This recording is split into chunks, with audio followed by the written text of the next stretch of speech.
High everyone, स्वागत छ तपाईहरुलाई फेरि पनि अर्को एउटा नयाँ भिडियोमा। फ्रेन्ड्स, अनरले आफ्नो एक्स सिरिजको अर्को एउटा नयाँ स्मार्टफोन अनर X9b लाई चाहिँ नेपालमा लन्च गरिसकेको छ र अहिले भने अनरले चाहिँ यो स्मार्टफोनलाई हाम्रो नेपालमा एकदमै हाम्रो प्राइस ब्यान्डमा लन्च गरेको छ।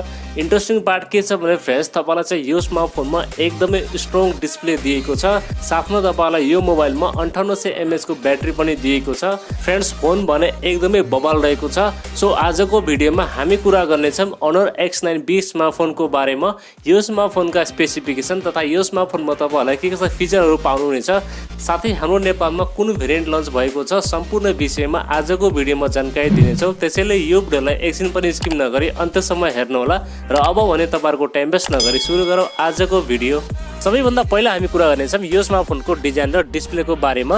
डिजाइनको बारेमा कुराउनु पर्दा same to same honour X9 को जस्तै डिजाइन रहेको छ। यसको पछाडिपट्टि टपमा भने सर्कल सेपमा तपाईहरुलाई ट्रिपल रियर क्यामेराको सेटअप, साथमा एउटा एलइडी फ्ल्यास र तलपट्टि भने अनरको ब्रान्डिङ पाउनुहुनेछ।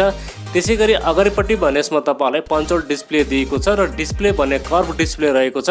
र बिल्ड क्वालिटीको बारेमा कुराउनु पर्दा यो स्मार्टफोन भने ओभर प्लास्टिक बिल्डको साथमा लन्च भएको छ। सिरियसली फ्रेन्ड्स, यो स्मार्टफोनको डिजाइन र बिल्ड क्वालिटी भने एकदमै बबाल रहेको छ।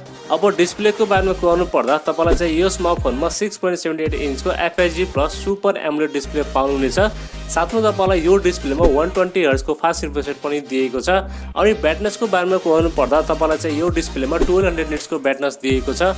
इन्डोर र आउटडोर युजको लागि भने तपाईलाई यो डिस्प्लेमा कुनै पनि शिकायत आउने छैन। फ्रेन्ड्स, 10 बिट डिस्प्ले भएको कारणले तपाईलाई चाहिँ यो डिस्प्लेमा कन्टेन्ट वाचिङको लागि भने एकदमै बवाल हुनेवाला छ। ओभरअलमा डिस्प्लेको बारेमा कुराउनु पर्दा यो स्मार्टफोनको डिस्प्ले भने एकदमै बवाल रहेको छ। र परफर्मेन्सको बारेमा कुराउनु पर्दा यो स्मार्टफोन भने क्वालकम स्न्यापड्रागन 6 Gen 1 चिपसेटको साथमा लन्च भएको छ। र यो चिपसेट भने नयाँ चिपसेट हो, जुन भने 4 नैनोमिटरमा बनेको चिपसेट हो, जसमा तपाईलाई हिटिङ पनि एकदमै कम पाउनुहुनेछ।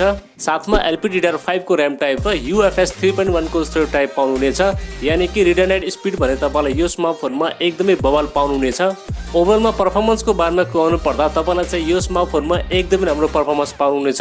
तपाईलाई चाहिँ यो स्मार्टफोनमा मिडियम टु हाई सेटिङमा चाहिँ गेमिङ पनि खेल्न सक्नुहुनेछ।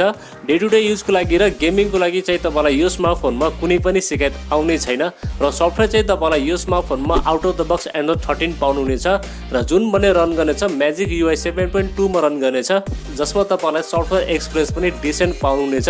अब क्यामेराको बारेमा कुराउनु पर्दा तपाईलाई चाहिँ यो स्मार्टफोनमा 108 मेगापिक्सलको प्राइमेरी सेन्सर, 5 मेगापिक्सलको अल्ट्रा वाइड र 2 मेगापिक्सलको चाहिँ डेप्थ सेन्सर दिएको छ।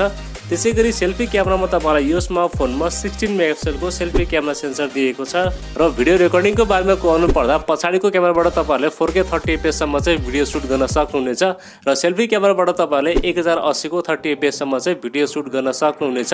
आई थिंक क्यामेराको बारेमा कुराउनु पर्दा फ्रेन्ड्स, यसको पछाडिको प्राइमेरी सेन्सर भने एकदम राम्रो रहेको छ। तपाईहरुले प्राइमेरी सेन्सरबाट डेलाइट कन्डिसनमा चाहिँ एकदमै राम्रो फोटोहरु क्याप्चर गर्न सक्नुहुनेछ। क्यामेरा भने यो स्मार्टफोनको चाहिँ डिसेन्ट रहेको छ। र ब्याट्री चाहिँ तपाईलाई यो स्मार्टफोनमा 5800 mAh को दिएको छ, जसलाई चार्ज गर्नको लागि 35 वाटको फास्ट चार्जर भने तपाईले बक्स पाउनुहुनेछ। र ब्याट्री ब्याकअप चाहिँ तपाईलाई यो स्मार्टफोनमा 1 या 1.5 दिनको चाहिँ मजाले पाउनुहुनेछ। प्राइभेसी सेन्सरको बारेमा कुराउनु पर्दा तपाईलाई चाहिँ यो स्मार्टफोनमा अन्डर डिस्प्ले फिंगरप्रिन्ट स्क्यानर पाउनुहुनेछ, फेस अनलक पनि पाउनुहुनेछ, चार्जिङको लागि टाइप सी पोर्ट। तर तपाईलाई यो स्मार्टफोनमा चाहिँ 3.5mm ज्याक दिएको छैन। बाँकी सबै बेसिक सेन्सरहरू तपाईले यो स्मार्टफोनमा पाउनुहुनेछ। सेन्सरको मामलामा तपाईलाई यो स्मार्टफोनमा कुनै पनि शिकायत आउने छैन। फ्रेन्ड्स, अब चाहिँ हामी कुरा गरौँ यो स्मार्टफोनको प्राइसको बारेमा। यो स्मार्टफोन भने हाम्रो नेपालमा 41,979 को प्राइसमा लन्च भएको छ। फ्रेन्ड्स, सिरियसली यो प्राइस पोइन्टमा चाहिँ यो स्मार्टफोन भने एकदमै राम्रो स्मार्टफोन रहेको छ। किनभने तपाईलाई चाहिँ यो स्मार्टफोनमा एकदमै बलियो डिस्प्ले दिएको छ। साथमा तपाईलाई यो स्मार्टफोनमा परफर्मेन्स पनि एकदमै राम्रो पाउनुहुनेछ। लौ त साथीहरु, यति थियो स्मार्टफोनको बारेमा। तपाईलाई चाहिँ यो स्मार्टफोनको स्पेसिफिकेसन कस्तो लाग्यो र आफ्नो केही सल्लाह सुझाव भएमा प्लिज एउटा कमेन्ट गर्नुहोला। भिडियो मन परेमा एउटा लाइक पनि गरिदिनु होला। यदि नयाँ साथीभाइले हाम्रो च्यानल पल्टपल्ट हेर्दै हुन्छ भने प्लिज हामीलाई सब्स्क्राइब गरेर राख्नु होला। अर्को भिडियोमा भेट्ने बाचा गर्दै आजलाई बिदा लिन्छु। हस्, धन्यवाद, जय।